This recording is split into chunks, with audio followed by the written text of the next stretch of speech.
জীবন কতটা কঠিন, কতটা অমানবিক সেটা বুঝতে হলে একবার বাবার হোটেল থেকে বেরিয়ে দেখো, তাহলে জীবনের আসল মানেটা বুঝতে পারবে। আব্বা, কলেজের দিকে তো সবাই পিকনিকে যাইতেছে। আমার 5,000 টাকা লাগবো, আমি পিকনিকে যাবো। বাবা রে, আমি গরিব মানুষ, এত টাকা কোনে পামু? টেহা দেহার বানা জন্ম দিছাও কে? জন্ম দেওয়ার সময় মনে আসছিল না? আমার কি আরো 10টা ভাই বোন আছে? হ্যাঁ পিছে তোমার খরচা করা লাগে। আমি একটা মাত্র পোলা না তোমার। তুমি যদি টেহা না দাও তাহলে আমার টেহার ব্যবস্থা আমি ঠিক করবো। বাবা রে, অভাবের সংসার, অভাব না থাকলে কি আর তহে না করতাম? থাকো তুমি তোমার অভাব নিয়ে, আমি আজকের মধ্যেই আমার পিকনিকের টেহা জোগাড় করবো। বাবা রে, রাগ কইরা তো গেলি, বাপ হয়ে দেখ কিরম কষ্ট টেহা কামাই করা। ভাই, আপনার দোকানটা তো অনেক বড়, আপনার কি কর্মচারী লাগবো? আমার কাজের খুব দরকার ভাই। ভাই, ব্যবসার যে অবস্থা, আপাতত কাজের লোক লাগবো না।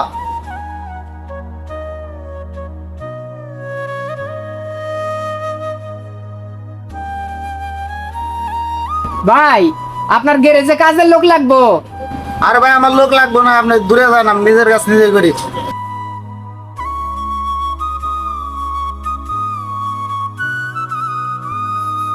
আমার একটা কাজ দেওয়া যাবো, আমার কাজের খুব দরকার।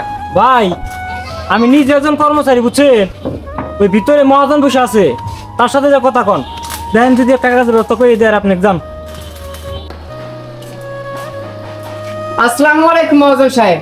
ওয়ালাইকুম আসসালাম। মহাজন সাহেব, আমার তো খুব কাজের দরকার, একটা কাজ দেওয়া যাইবো আমারে? কাজ করবা তুমি? আমার লোক ওদের একদম শর্ট। আচ্ছা ঠিক আছে, তাহলে যাও ওদের সাথে কাজ করো। বাসা থেকে বাবার সাথে রাগ করে বের হওয়ার পর তারা মিয়া অনেক দোকানে কাজ খুঁজেছে, কিন্তু সে পায়নি। অবশেষে একটি দোকানে সে কাজ পেয়ে গেল। ঘামে ভিজে গেছে শরীর, তবুও থামে না তারা মিয়া, কারণ সে জানে তার 5,000 টাকা পিকনিকের জন্য জোগাড় করতে হবে।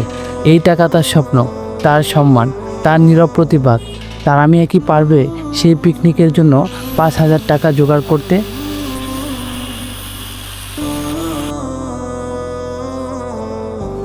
মহাজন, কাম তো শেষ হয়েছে, আমার বেতনটা দেন। এই নাও তোমার টাকা। মহাজন, সারাদিন এত কষ্ট করে কাজ করলাম, মাত্র 200 টাকা দিলে। আরে বেটা, তোমার তো কাজের অভিজ্ঞতাই নাই, 200 টাকা দিছি, এটাই তো বেশি হয়েছে। যাও এখন কেটে পড়ো, যাও।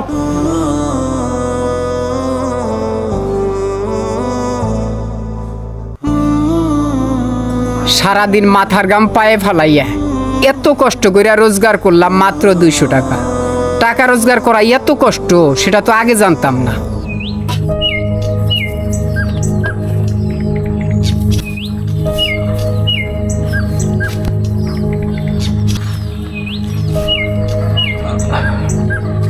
বাবা, বারে তুই আইসোস, তোরে কত হান্দা খুঁজলাম, কোন হানি পাইলাম না।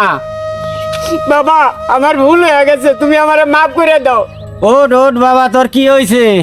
বাবা, আমি এতদিন বুঝি নাই, এতদিন খালি তোমার কাছে থেকে টেহা নিছি আর বন্ধু বান্ধব নিয়ে খরচা করে ঘুরে বেড়াচ্ছি, কিন্তু টেহা কামাই করা যে এত কষ্ট বাবা আমি বুঝি নাই।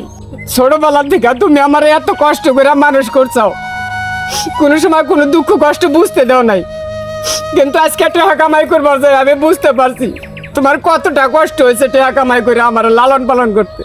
ছোটবেলা থেকে এ পর্যন্ত আমি তোমার কাছে যতবার যত রকমের আবদার করছি, হয়তো তুমি সেটা সাথে সাথে দিতে পারো নাই, কিন্তু পরক্ষণে তুমি আমার ঠিকই ব্যবস্থা করে দিছো। শুধু আমার মুখের দিকে তাকাইয়া আমার কষ্ট হবো দেখে মা মারা যাওয়ার পর তুমি বিয়েটা পর্যন্ত করো নাই। বাবা, আজকে যখন তোমার সাথে রাগ করে বাড়ি থেকে চলে গেলাম, আমি কত জায়গায় কাজে গেছি, কেউ আমার কাজে নেয় নাই। পরে একটা জায়গায় কাজে নিচ্ছে, সারাদিন হাড় ভাঙা পরিশ্রম করিয়া আমার এই 200 টাকা দিছে। এই 200 টাকা কামাই করতে যে এত কষ্ট, সেটা আমি বুঝতে পারিনি বাবা। বাবা, আমি আমার ভুল বুঝতে পারছি, জীবনে আর কোনোদিন তোমার থেকে টাকা পয়সা নিয়ে আমি অপচয় খরচা করবো না। আমারে তুমি মাফ করে দাও বাবা, আমারে তুমি মাফ করে দাও। বাবা রে, ওট ওট, তোর জন্য এটার ব্যবস্থা কইরা রাখছি আমি। বাবা, আমার ভুল হয়ে গেছে বাবা, তুমি আমারে মাফ করে দাও। বাবার সাথে অভিমান করে তারা মিয়া বাসা থেকে বের হয়েছিল টাকা ইনকাম করার জন্য, কিন্তু টাকা ইনকাম করা যে এত কঠিন তারা মিয়া তা আজ বুঝতে পেরেছে। তাই প্রত্যেক সন্তানের উচিত বাবা মার সামর্থ্য অনুযায়ী চাহিদা রাখা। ভিডিওটি ভালো লাগলে অবশ্যই শেয়ার করবেন।